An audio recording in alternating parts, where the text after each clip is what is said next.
One of my clients had no idea how much money he needed to retire. He thought it would be well over $1 million.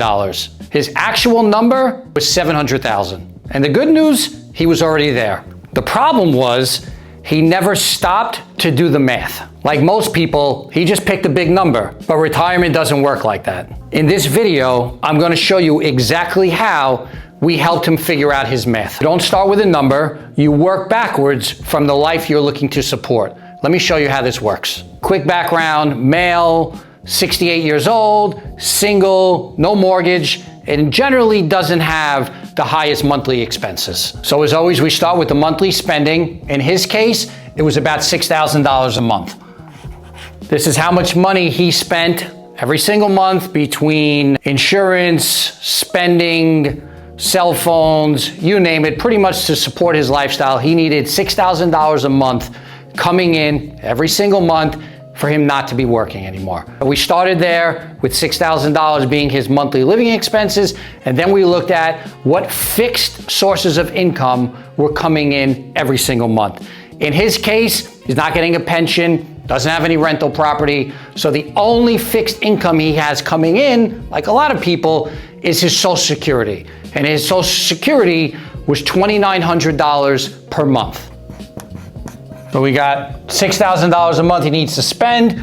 We have $2,900 from Social Security. That is pretty much guaranteed to come in every single month.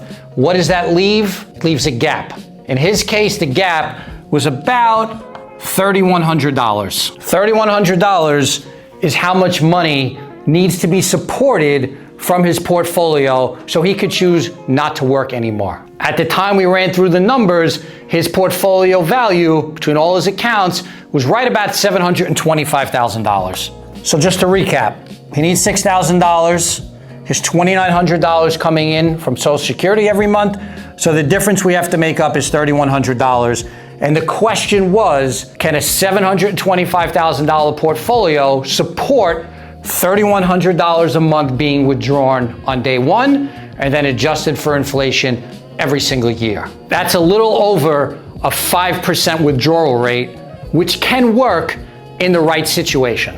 So when you see this, the number wasn't the problem. The problem was guessing and not, as I said, taking the time to run through this exercise and build a plan that would work for him. And once we took some time and ran the numbers, everything changed. He stopped guessing and started knowing that if he wanted to stop working on his terms, he was pretty much in a position to do that right now.